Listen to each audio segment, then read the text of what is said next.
Samarqandda, Moskva oblasti va Sankt-Peterburgdagi hamyurtlarimizga 10 yillik stajiga ega ishonchli dokument xizmatlarini taklif qilamiz. Registratsiya va uni продление qilish, трудовой договор, уведомление, spravkalar, проверка bazalar xizmatlari mavjud. Muhim eslatma, Amina ilovasi to'liq ishlamaganligi sababli registratsiya qilmaganlar zudlik bilan ushbu xizmatdan foydalaning. Hoziroq ekrandagi raqamlarga qo'ng'iroq qiling yoki WhatsAppdan yozing. Diqqat, tezkor xabar. Rossiyada qancha o'zbekistonlik patent bilan ishlayotganligi ochiqlandi. Assalomu alaykum qadrli mehmon, videodan to'liq xabardor bo'lish uchun videoga like va podpiska tugmalarini bosib qo'ying. Rossiyada 9000 dan ortiq o'zbekistonlik patent bo'yicha ishlamoqda. Bu haqda O'zbekiston Migratsiya agentligi direktor o'rinbosari Elyor Toshtemirov ma'lum qildi. Unga ko'ra, Rossiyada 1.300.000 nafar O'zbekiston fuqarosi bo'lsa, ularning 1 millionga yaqini patent bilan ishlamoqda. Samarqanddan Moskva, Qozon va Yekaterinburg shaharlariga aviareyslar soni oshirildi.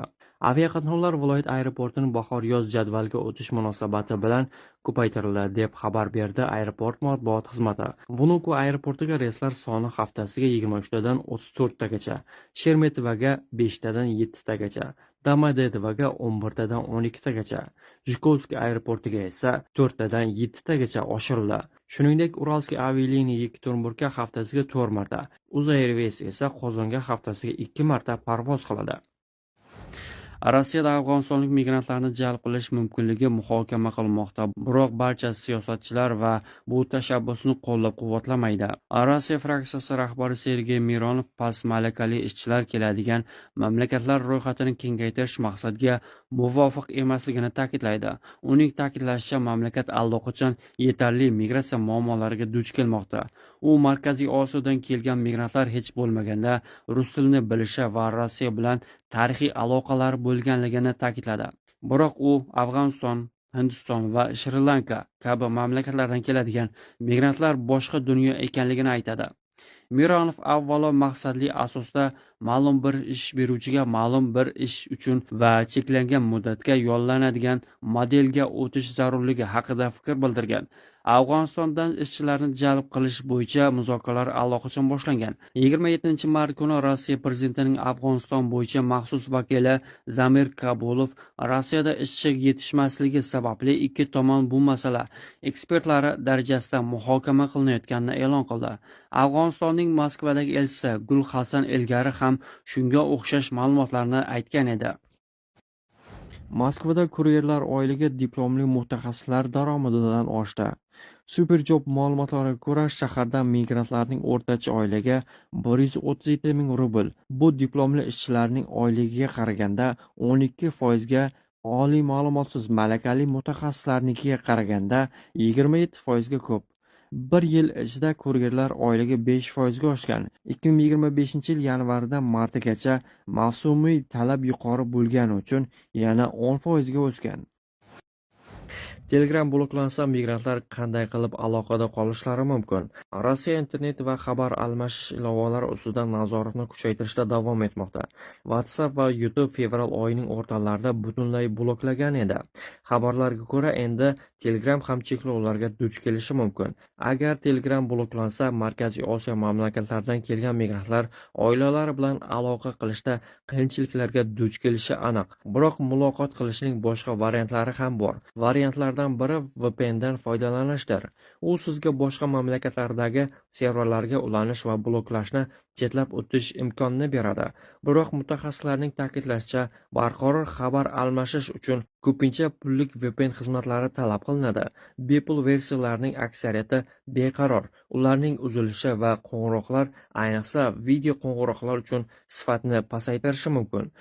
VK ijtimoiy tarmog'i ham yana bir muqobil variant hisoblanadi.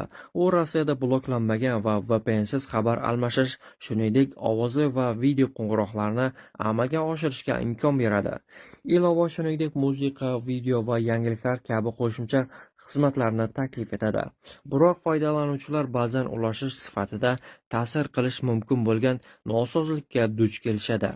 Yana bir variant imo ilovasi, u ham VPNsiz ishlaydi. U orqali yuqori sifatda qo'ng'iroqlashish va xabar jo'natish mumkin.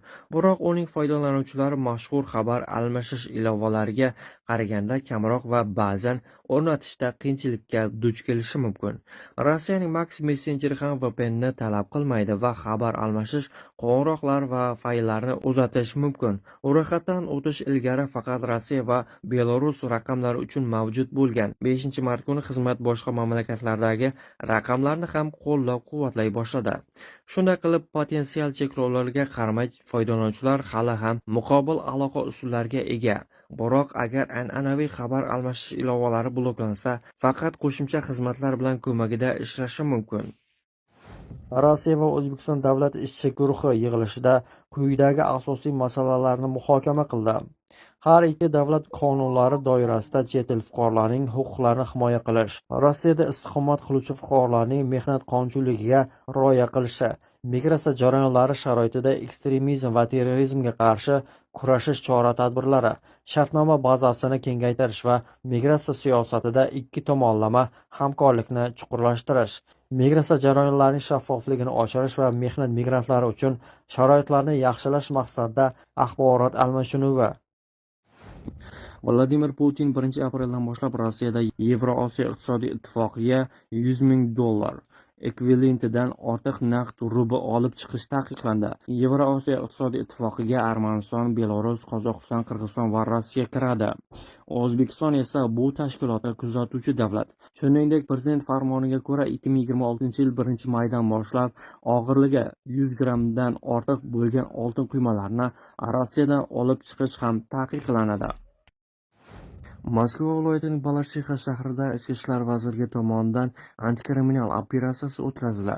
Migrantlarga qarshi reydlar Железнодорожный mikrorayonida bo'lib o'tdi. Tergov natijalariga ko'ra 129 nafar chet el fuqarosi hibsga olingan. Ular Rossiyada bo'lish qoidalarini buzganlikda, shuningdek, noqonuniy ish faoliyati bilan shug'ullanishda ayblanmoqda. Ichki ishlar vazirligi bosh boshqarmasining mintaqaviy migratsiya boshqarmasi ma'lumotlariga ko'ra, Markaziy Osiyo mamlakatlaridan kelgan fuqarolarga nisbatan 152 ta ma'muriy ayblov qo'zg'atilgan. Ilgari shunga o'xshash jinoyatlar uchun sudlangan 17 kishi mamlakatdan deportatsiya qilinishi mumkin. Aniqlangan barcha qoidabuzarga 5,000 rubl miqdorida jarima solindi.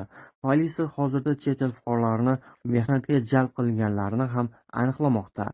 Hukumat migratsiya siyosatini qat'iylashtirish bo'yicha qonun loyihasini tayyorlamoqda. Hujjatda ruxsatsiz mitinglarda ishtirok etish, majburiy ish tashlash, ommaviy axborot vositalari erkinligini suiiste'mol qilish va politsiya xodimlariga bo'ysunmaslik hamda mayda bezorilik kabi 20 turdagi qoidabuzarliklar uchun migrantlarni so'zsiz deportatsiya qilish joriy etish taklif qilingan. 24